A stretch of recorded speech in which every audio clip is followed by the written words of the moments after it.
कल को आसान बनाने के लिए आज आपको कड़ी मेहनत करनी ही पड़ेगी। हेलो दोस्तों, welcome to my channel ST allround. दोस्तों, आज है 24 दिसंबर और 24 दिसंबर के सभी हम महत्वपूर्ण करंट अफेयर्स की चर्चा करेंगे। दोस्तों, आपको बता दें, अगर आप किसी कम्पिटिटिव एग्जाम की तैयारी कर रहे हैं, जिसमें महत्वपूर्ण करंट अफेयर्स लिए गए हैं जो कि आपकी आने वाली एग्जामों के लिए बहुत ज़रूरी होंगे। साथ ही साथ मध्य प्रदेश का भी महत्वपूर्ण करंट अफेयर्स लिया गया है और स्टैटिक जीके भी है। और अंत में दोस्तों हम कल के क्वेश्चनों का रिवीजन भी करेंगे। तो चलिए स्टार्ट करते हैं आज के पहले क्वेश्चन से। जम्मू कश्मीर परिसीमन आयोग ने जम्मू संभाग के लिए 6 और कश्मीर संभाग के लिए कितनी अतिरिक्त विधानसभा सीटों का प्रस्ताव रखा है? तो इसका आंसर होगा दोस्तों 1 अतिरिक्त विधानसभा सीटों का प्रस्ताव रखा है। किसके लिए? कश्मीर संभाग के लिए। चलिए इसके बारे में हम डिटेल से जानते हैं दोस्तों। तो जम्मू कश्मीर परिसीमन आयोग ने जम्मू संभाग के लिए 6 और कश्मीर संभाग के लिए 1 विधानसभा सीट का प्रस्ताव रखा है। वर्तमान में अगर हम बात करें तो जम्मू में 37 सीटें हैं और कश्मीर में कितनी हैं? 46 सीटें। अब इसके बढ़ने के बाद क्या हो जाएगा? 6 सीटें इसमें बढ़ जाएंगी तो 43 सीटें इसमें हो जाएंगी और 1 सीट कश्मीर में बढ़ने की बात है तो 46 और 1 47 सीटें इसमें हो जाएंगी बढ़ने के बाद। ठीक है दोस्तों, चलिए अब परिसीमन आयोग की बात आई है तो परिसीमन आयोग के बारे में हम जानते हैं। दोस्तों, क्या है परिसीमन आयोग?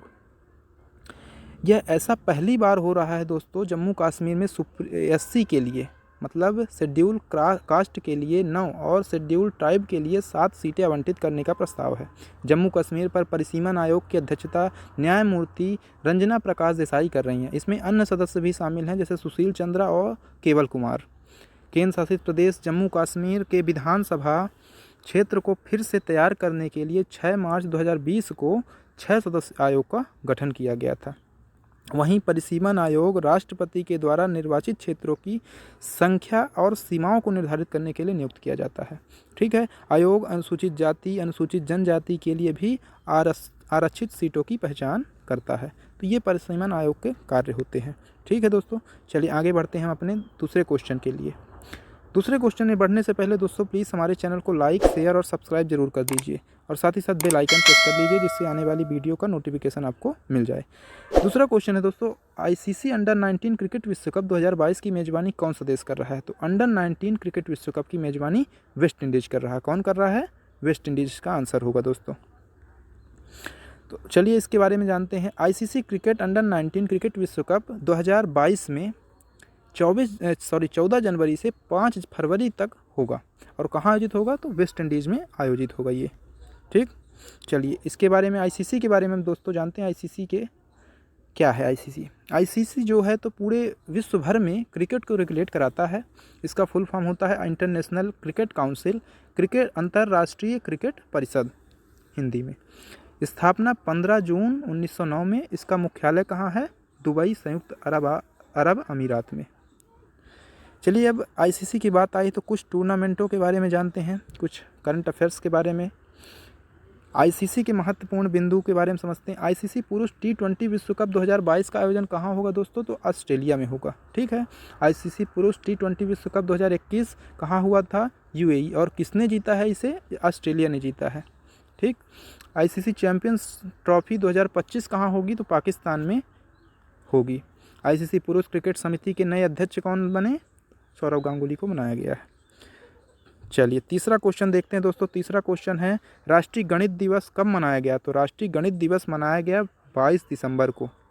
दोस्तों, राष्ट्रीय गणित दिवस जो है तो गणितज्ञ हैं हमारे भारत के श्रीनिवास रामानुजन की जयंती के अवसर पर मनाया जाता है और यह 2012 से हर साल 22 दिसंबर को मनाया जा रहा है। इसका उद्देश्य क्या है? राष्ट्रीय गणित दिवस मनाने का मुख्य उद्देश्य लोगों को गणित और मानवता के विकास में इसके महत्व के बारे में जागरूक करना है। चलिए श्रीनिवास रामानुजन के बारे में जानते हैं थोड़ा। इनका जन्म हुआ था 22 दिसंबर 1887 ईरोड, तमिलनाडु में हुआ था और 33 वर्ष की आयु 26 अप्रैल 1920 को इनका निधन हो गया था। 2021 में उनकी 134वीं जयंती मनाई गई। वहीं इन्हें 1918 में प्रतिष्ठित रॉयल सोसाइटी फेलोशिप भी प्रदान की गई थी। ठीक है, ठीक है दोस्तों, चलिए आगे बढ़ते हैं। चौथा क्वेश्चन देखते हैं। चौथा क्वेश्चन, हाल ही में संयुक्त राष्ट्र विश्व खाद्य कार्यक्रम में भारत ने किसके साथ स्टेटमेंट ऑफ इंटेंट पर हस्ताक्षर किया है? तो इसका आंसर होगा दोस्तों नीति आयोग के साथ। किसके साथ किया है? नीति आयोग के साथ। चलिए इसके बारे में जानते हैं दोस्तों। स्टेटमेंट ऑफ इंटेंट के तहत भारत ने फूड एंड न्यूट्रिशन सिक्योरिटी बढ़ाने के लिए बाजरा को मुख्य धारा में लाने और कृषि को मजबूत करने ध्यान केंद्रित करने के लिए किया जाएगा। सरकार ने भारत में बाजरा उत्पादन को प्रोत्साहित करने के लिए 2018 को बाजरा वर्ष के रूप में मनाया था। वहीं 2023 में यूएन महासभा ने अंतर्राष्ट्रीय बाजरा वर्ष मनाने के घोषित किया है 2023 को। ठीक, चलिए अगले क्वेश्चन के बढ़ने से पहले हम अब विश्व खाद्य कार्यक्रम के बारे में जानते हैं दोस्तों। विश्व खाद्य कार्यक्रम की बात करें तो स्थापना दिसंबर 1961 में हुई थी। इसका मुख्यालय रोम, इटली में है और दुनिया का सबसे बड़ा अंतर मानवीय सरकारी संगठन है। खाद्य सुरक्षा पर ध्यान केंद्रित करता है ये। ठीक, और 2023 तक भूखमरी को समाप्त करने के लिए इस प्रतिबद्ध है। वहीं 2020 का नोबेल शांति पुरस्कार भी किसे मिला था? तो विश्व खाद्य कार्यक्रम को दिया गया था। चलिए अब हम देखते हैं पाँचवा क्वेश्चन, हाल ही में उड़ीसा के मुख्यमंत्री नवीन पटनायक ने किस नदी पर उड़ीसा के सबसे लंबे पुल का उद्घाटन किया है? इसका आंसर होगा दोस्तों महानदी पर।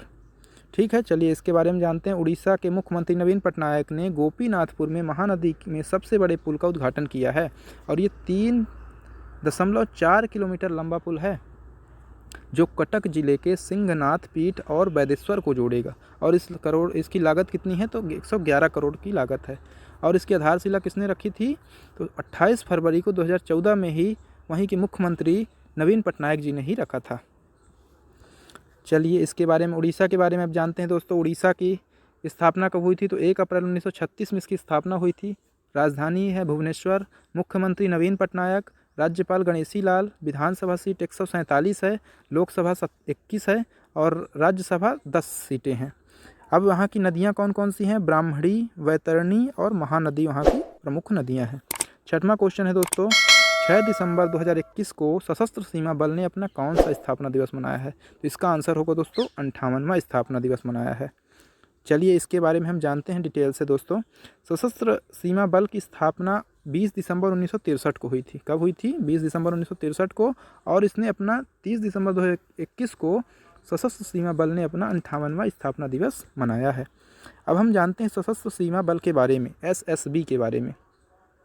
इसका पूरा नाम है सशस्त्र सीमा बल। स्थापना 20 दिसंबर 1963, मुख्यालय नई दिल्ली। मोटो क्या है इसका? Service, security and brotherhood.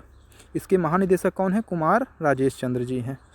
चलिए 7वें क्वेश्चन में बढ़ते हैं दोस्तों। हाल ही में किस राज्य सरकार ने 25 दिसंबर को वहाँ पर स्मार्टफोन योजना शुरू की घोषणा की है? तो इसका आंसर होगा दोस्तों उत्तर प्रदेश। क्या होगा? उत्तर प्रदेश। उत्तर प्रदेश सरकार ने 25 दिसंबर को उत्तर प्रदेश सरकार फ्री स्मार्टफोन योजना शुरू करेगी। 25 दिसंबर को पूर्व प्रधानमंत्री अटल बिहारी की वाजपेयी जी का जन्म दिवस है और उसी के उपलक्ष्य में ये कर रहे हैं। इस योजना के तहत सरकार स्नातक या इससे ऊपर के जो अंतिम वर्ष के छात्र होंगे उनको स्मार्टफोन और टैबलेट वितरित किया जाएगा। चलिए 8वां क्वेश्चन देखते हैं। 8वां क्वेश्चन है, हाल ही में मुख्यमंत्री शिवराज सिंह चौहान ने किसकी रचना बिछड़े कई बारी बारी का विमोचन किया है? तो इसका आंसर होगा दोस्तों देवश्री माली जी की। देवश्री माली जी की रचना है। चलिए इसके बारे में हम जानते हैं दोस्तों। विधानसभा के मानसरोवर सभागार में मुख्यमंत्री जी ने बिछड़े कई बारी बारी का विमोचन किया। और ये क्या है? बिछड़े कई, बिछड़े से ही शब्द से ही समझ में आ रहा है। इसमें कोविड-19 के दौरान जो 100 से अधिक पत्रकारों का निधन हो गया था उन्हीं से संबंधित ये पुस्तक है। अब हम बात करते हैं दोस्तों कुछ पत्रकारिता से संबंधित ही कुछ महत्वपूर्ण क्वेश्चनों की। तो अंग्रेजी दैनिक हितवाद के स्टेट एडिटर जिनका अभी हाल ही में निधन हो गया, उनका नाम क्या है? तो अंशुमन भार्गव, जो कि कहाँ से थे? जबलपुर से थे। ठीक। हरिभूमि समाचार के वरिष्ठ पत्रकार जिनका अभी हाल ही में निधन हुआ, तो वो भी चंद्रभान सक्सेना, जो कि भोपाल से थे। जसवंत पत्रकार प्रभु जोशी का संबंध किस जिले से है?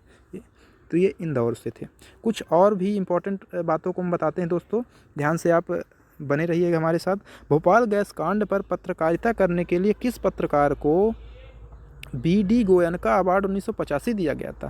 तो इसका आंसर होगा राजकुमार केसवानी, जो कि भोपाल से हैं। ये भी आप ध्यान रखिएगा दोस्तों, राजकुमार केसवानी। ठीक है। वहीं अगर बात करें, कुछ पुस्तक हैं जैसे एक कोशिश द स्टोरी ऑफ फारूसी, तो इस किसकी पुस्तक है ये? शेफाली त्रिपाठी की है। वहीं आयाम जिंदगी की किसकी पुस्तक है? तो मीनू पांडे की। किसकी है? मीनू पांडे जी की पुस्तक है। ठीक, चलिए अब हम अपने अगले क्वेश्चन में बढ़ते हैं दोस्तों। अगला क्वेश्चन है, 9वां क्वेश्चन है, जस्टिस विवेक रुसिया को मध्य प्रदेश के उच्च न्यायालय इंदौर खंडपीठ में प्रशासनिक जज बनाया गया है। इंदौर खंडपीठ की स्थापना कब हुई थी? तो इसका आंसर होगा दोस्तों 1968 में इसकी स्थापना हुई थी। इंदौर खंडपीठ की स्थापना कब हुई थी? 1968 में हुई थी। मध्य प्रदेश का अगर हम बात करें उच्च न्यायालय कहाँ है? तो जबलपुर में है। और इसकी स्थापना कब हुई थी? तो 1956 में हुई थी। वहीं इसकी खंडपीठ 2 हैं, एक इंदौर में है, एक ग्वालियर में है, और तीसरी प्रस्तावित है भोपाल में। ठीक है। मध्य प्रदेश उच्च न्यायालय के वर्तमान में मुख्य न्यायाधीश कौन है? तो रवि कुमार मलिमत साहब वर्तमान में मुख्य न्यायाधीश हैं। वहीं मद्रास के पहले मुख्य न्यायाधीश मद्रास यहाँ गलत लिखा है। मध्य प्रदेश के पहले मुख्य न्यायाधीश कौन थे?